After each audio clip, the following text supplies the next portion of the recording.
How are you, students? I hope all are you well.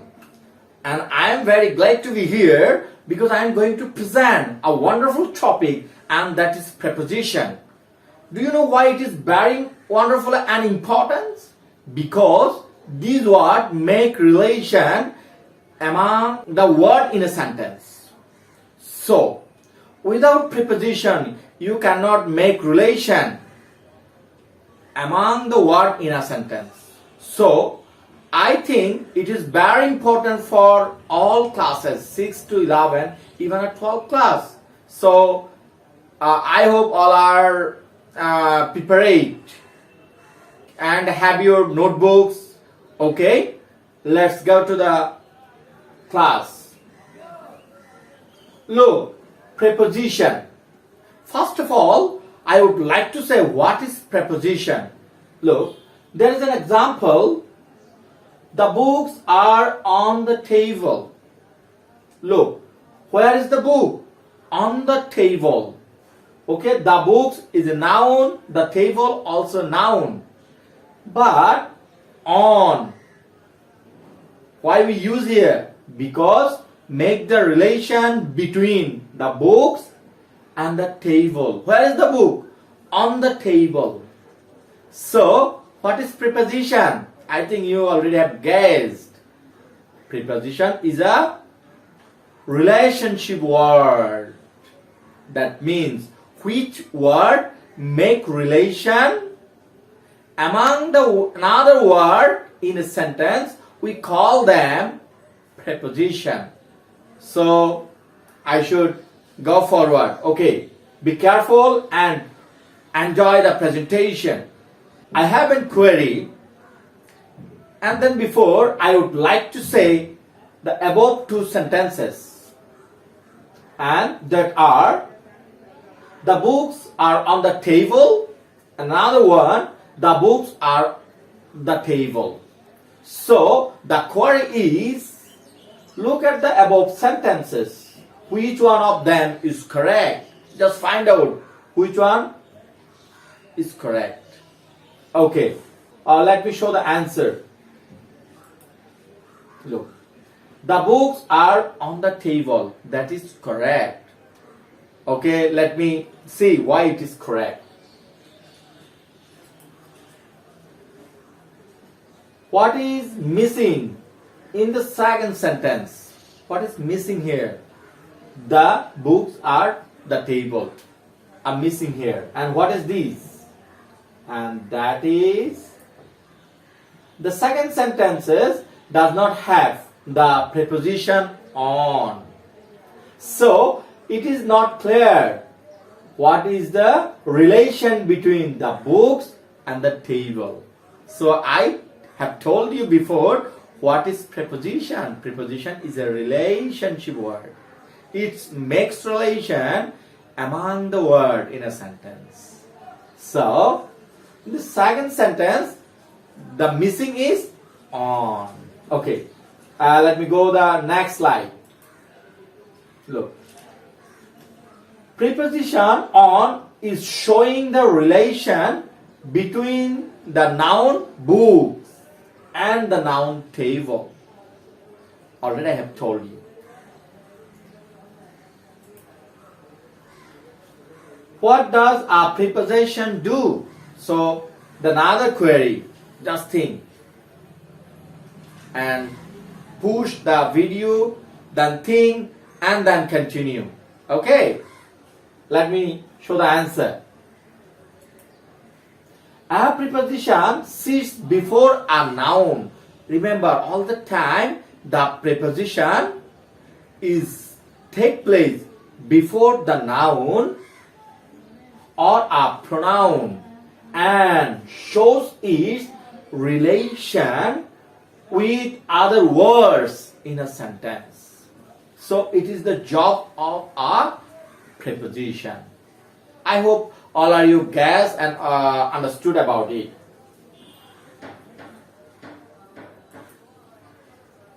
Look, now we will learn the use of some preposition. Yes, look, in and into. That means we are going to learn about in and into. Okay, what's the difference? Where should we use in and where should we use into? Look, in the first picture, the students are in the classroom. Okay, in the second picture, the teacher is coming into the classroom. Yes, so the students are in the classroom. They are they are constant in a row, but the teacher is entering is a movement. Okay, let's see the answer. Look, why have we used in the first sentence and into in the second sentence? Just think. Why? I have already told you the answer. Okay, let's see the answer. In the first sentence, the students are in the classroom. Are in the classroom. The students are in the surrounding place. Surrounding place. Okay, in the second sentence, the teacher is entering into the classroom. He is showing the movement. We already have learned the previous class. Okay, so into indicate the movement, but in is a constant place with a surrounding. Okay, the next slide is very interesting. In, on, in, and at. On, in, and at. I shall meet you at 5 o'clock on Sunday in January. There is a sentence. Okay, okay. Then what would be happen? Look, read the sentence and find out where we have used preposition. Just push, think, storm your brain, and then continue. Okay, let me show the answer. Before time, before day, and before month. I shall meet you at 5 o'clock. 5 o'clock is the time. On Sunday is a day. Sunday is the name of a day. And in January. Okay. January is a what? Is a month. So we use before time, before day, and before month. Look. What preposition have we used in each of the case? Look, each of the case. Where? What preposition? What kind of preposition? We have used at before the time, on before the day, and in before the month or year. Look, they have a summary. I think it would be helpful for you, the summary. Just you have to remember and you have to practice in your home, and you can visit my previous class, and there are a wide discussion on preposition. Okay, on plus day equals on Friday. On plus day on 13th August. So we use on where? On day and date. Day and date. We can use on the preposition. In. Where should we use in? In month, in year. That means before the month or in a year. For example, in February, you know February is the month. And in 1978, and it's a year. So it's a very simple. And at definite time, specific time, and a clock time. 10 o'clock, 5 o'clock, 6 o'clock, and the definite time 10 p.m., 8 p.m., 7 p.m. is the definite time. So I think you are clear about the use of on, in, and at, because it's very simple, and the the noted below is wonderful for memorizing or for understanding, I hope. Okay, let me go to the next slide. Look, beside and besides, it's a very confusing preposition, but after my presentation, after my slide, it will be clear. Okay, look, the first picture, Shanu is sitting beside Rina, and in the second picture, beside Rina, Shanu has two other friends. Besides Rina, Shanu has two other friends. So you just think and storm your brain, you will get the answer. Okay, let me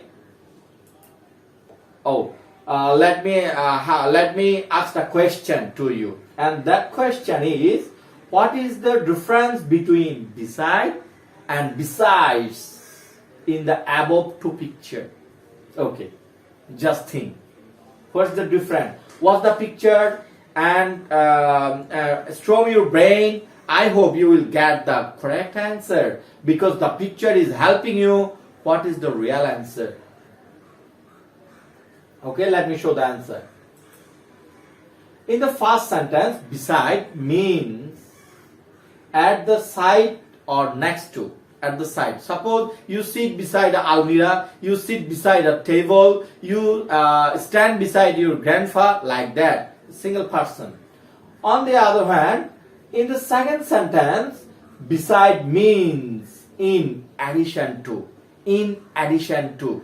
That means they indicate the addition, the plus. Okay? And that is, besides Rina, Shanu has two friends.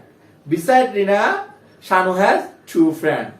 So I think it's very simple difference between the beside and the besides. Besides indicate one, more than one, or only beside indicate the single. Okay. Okay, the next slide. Look, by and with is more confusing than the before. So you have to be careful and you have to attempt this slide. Look, but very important picture I have put here. Just think what is going on. Okay, let me ask the question first. And that is, look at the sentences and find out where we use by and where we use we. Okay, just think. What's the picture? I think the picture is very helpful for you. Okay, just see the animation and think. Okay, you push and then think and then continue. But let me finish the answer. Look, here by is used before the person or thing that does the word. Here, by is used before the person or things that does the word. On the other hand, and with is used before the things used for doing the word. Suppose the vegetable were cut by Ranu with a knife. Look, the vegetable were cut by Ranu.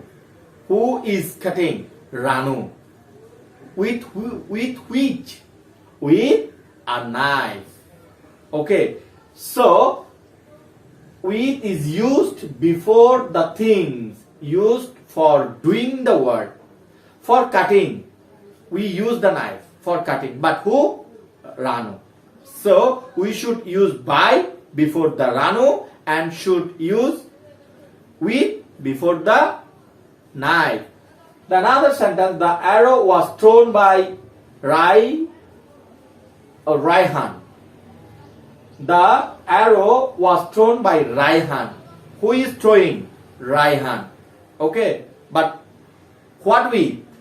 With the, what's this called? With the bow. With the bow. So we should use by before a person. Okay, who is doing the word, but we should use with. with what? Doing the work. I would like to say again, here by is used before the person or a thing that does the work. On the other hand, with is used before the things used for doing the work. Okay, so let me go to the next slide.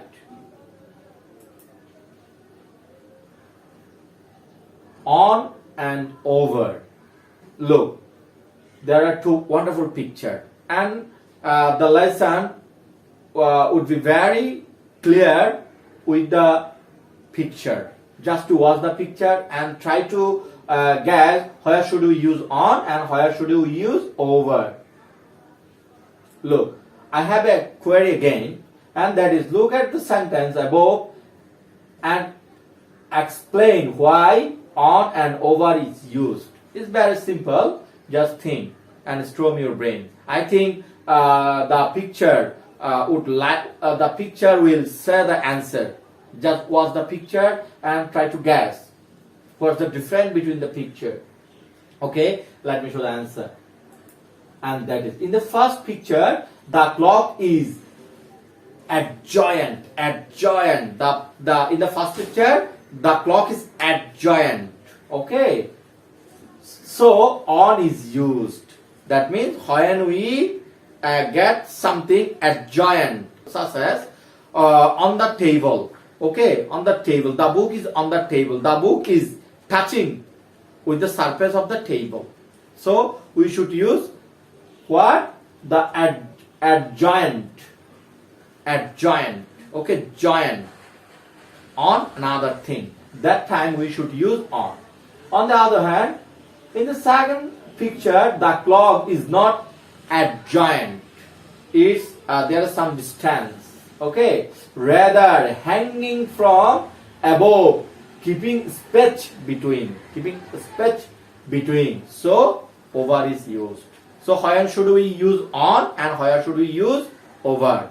When something's touching with another things, then we should use on. When we watch that there is a gap and it's hanging over another things, and we call them what? Over. But remember, over is a what?